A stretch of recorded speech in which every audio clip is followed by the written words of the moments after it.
বাচ্চা, 15 বছরের বাচ্চা, বিবেকে বাঁচে না আপনাদের? কেন এইভাবে? এটা তো সিম্পল জিনিস, রাজনৈতিক ব্যাকআপ দেওয়ার দরকার নেই তো। ধর্ষণ কি কোনো রাজনৈতিক এজেন্ডা? ধর্ষণ হচ্ছে, এটার বিচার করেন, না হলে রাজনীতি ছেড়ে দেন। বাংলাদেশি প্রশাসন, আমি বারবার করে বলছি যে আপনারা নারীদের নিরাপত্তা দেন। আমরা নারীদেরকে নিরাপদ করার জন্য এই আন্দোলনে কিন্তু নারীরা সবথেকে বেশি এসেছিল। কারণ যদি বাংলাদেশে নিরাপদ না হয়, আবার ফ্যাসিজম কায়েম হবে এবং আবার অভ্যুত্থান হবে। আমরা চাই বাংলাদেশে প্রত্যেক নাগরিকের নিরাপত্তা নিশ্চিত হবে, বিশেষ করে নারীদের। এবং এই যে ধর্ষণ যেটা হচ্ছে, ধর্ষণের অভিযোগ করার সাথে সাথে পুলিশ প্রশাসনকে সেটা স্টেপ নিতে হবে। ওইটা হয়েছে কি হয় নাই, এটা পরে বিচারের মাধ্যমে সামনে আসবে। কেউ যদি অভিযোগ দায়ের করে, সাথে সাথে এটা ব্যবস্থা না নিতে হবে, নাহলে ধর্ষকরা আরো বেশি আস্কারা পেয়ে যাবে, আরো বেশি ধর্ষণ বাড়বে, বাংলাদেশ অস্থিতিশীল হবে।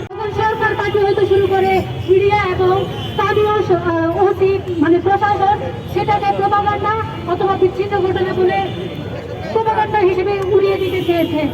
কিন্তু পরবর্তীতে আমরা দেখতে পাই এটা মামলা করার জন্য বিচারক অনুমতি দিয়েছে, তার মানে ঘটনা, ধর্ষণের ঘটনা সত্য। এর পরবর্তী আমরা লক্ষ্য করি রামপুরায় শিশু ধর্ষণের মতো ঘটনা হয়। যে শিশু এখনো কিশোরী হয়নি, যে শিশু এখনো নারী হয়নি, সে এখন ধর্ষণের শিকার। এই বাংলাদেশ সেই শিশুকে, সেই শিশুর মাকে, আগামী প্রজন্মকে কি জবাব দিবে? আমরা দেখতে পাই আমাদের নরসিংদীতে যখন ধর্ষণের ঘটনা হয়, তখন দর্শিতাকে বলা হয় আপনি মেনে নেন। 2000 টাকার বিনিময়ে স্থানীয় মেম্বার তাকে বলা হয় আপনি এলাকা ছেড়ে দেন। সে জায়গায় আমরা দেখতে পাই যে দর্শিতার পিছনে দর্শক যারা, তাদের পিছনে একটা রাজনৈতিক গ্রুপ জড়িত। অপরাধী যখন কোনো একটা রাজনৈতিক দলের সদস্য অথবা তাদের সমর্থক হয়, আমরা দেখতে পাই সে অপরাধী থেকে রাজনৈতিক ব্যক্তিত্ব হয়ে ওঠে। তার বিচার আমরা বাংলাদেশে দেখতে পাই না। গত রমজানে যখন আসিয়া দর্শিত হয়, সারা বাংলাদেশ উত্তাল হয়ে যায়, তখন সরকার আমাদের তদন্ত রিপোর্টের নামে উলা ঝুলিয়ে দিয়েছে। এখনো পর্যন্ত আমরা বাংলাদেশে সেই দর্শনের বিচার দেখিনি।